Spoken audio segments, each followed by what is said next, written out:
Well, here we go again. Another fatal police shooting in Minneapolis.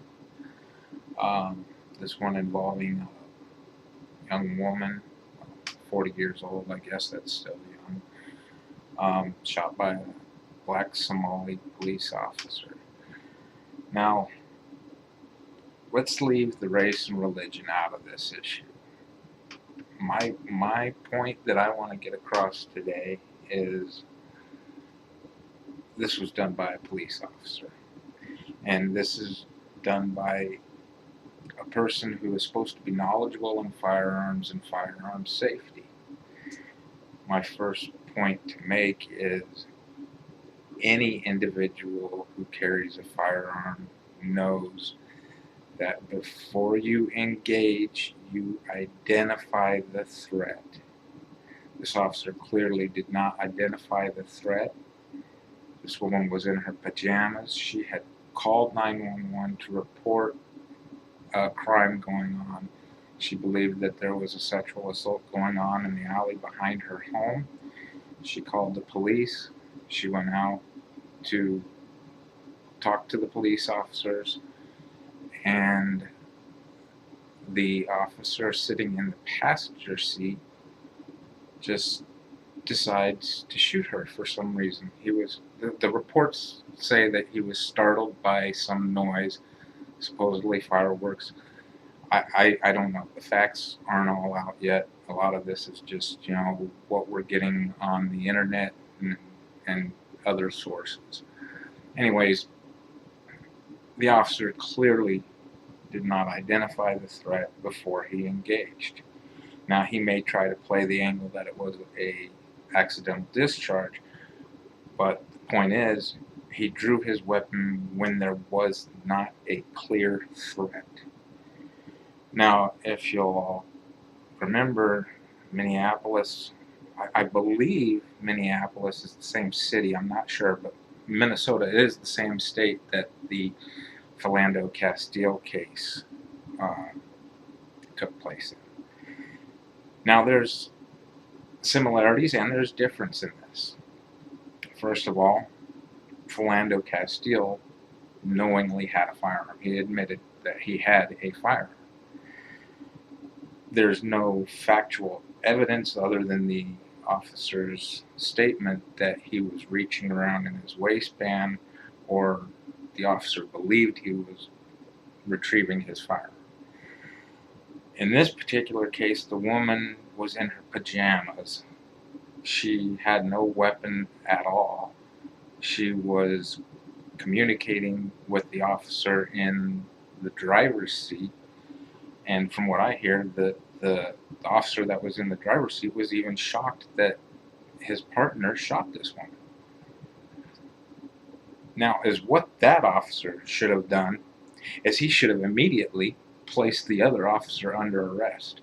He should have disarmed that officer just like he would any private citizen. Anytime that there's a shooting, the police show up, they immediately disarm the shooter.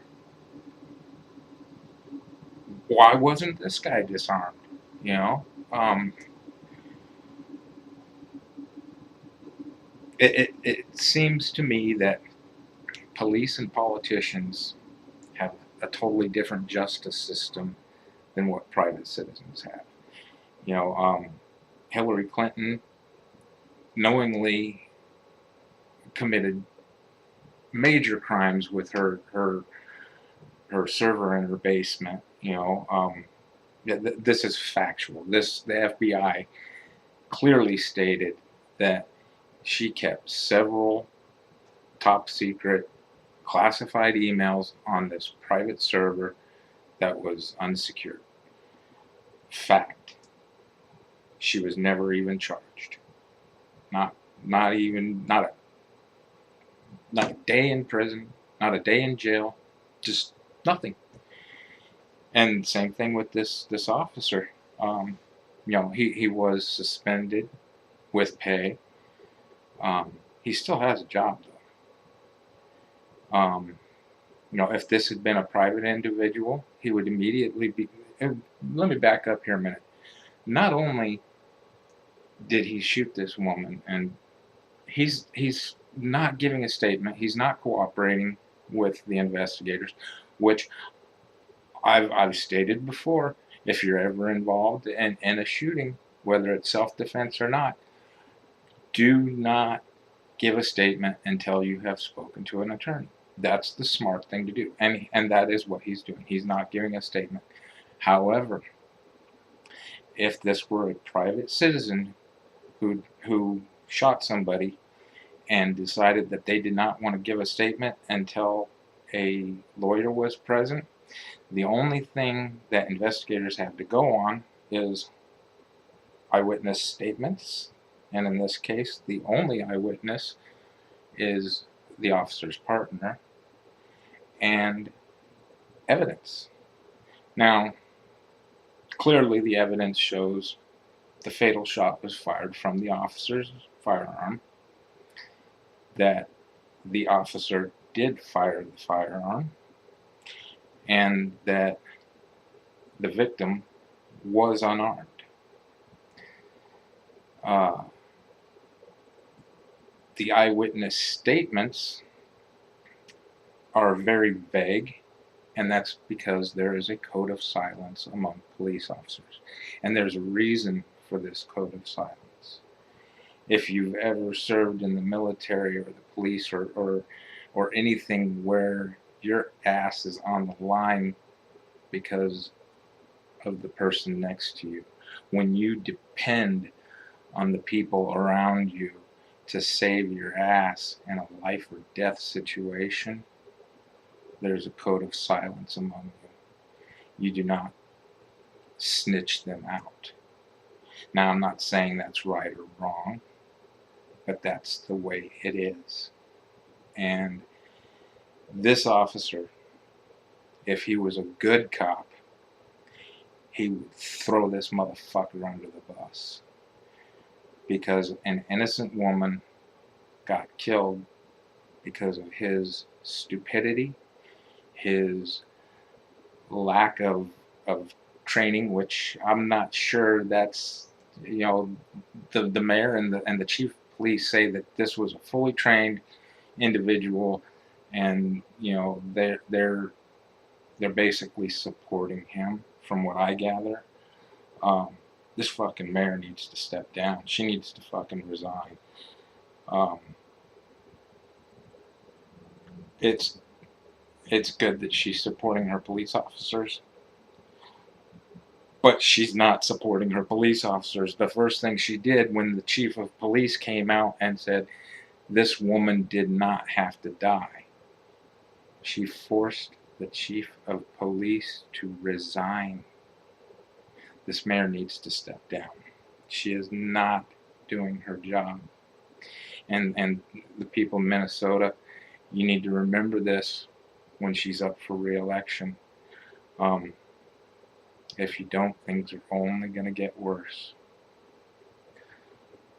And, with that, all I can do is keep Minnesota in our prayers, because shit is about to hit the fan there. If this man is not at least charged, I think he deserves a fair trial. The facts need to come out. People need to know what happened. They need to know why this woman died.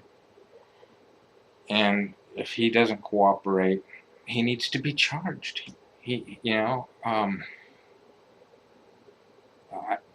don't know what else to say. The man needs to be charged. This is a crime. The initial autopsy this is a homicide, and I just keep going back to, if this was a private individual, a citizen who committed a homicide, they would already be in jail. And our justice system just seems to turn a blind eye to these police officers that do stuff like this.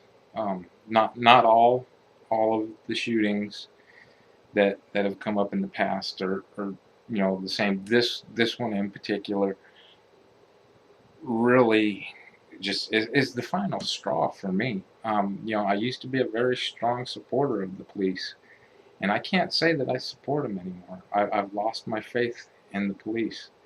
Um, I don't think at this point, if I needed a police officer, I don't think I would call the police.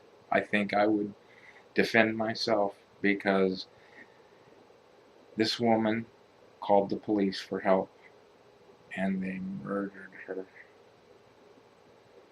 And that's my jacketed hollow points for today. Thank you, and don't forget to like and subscribe.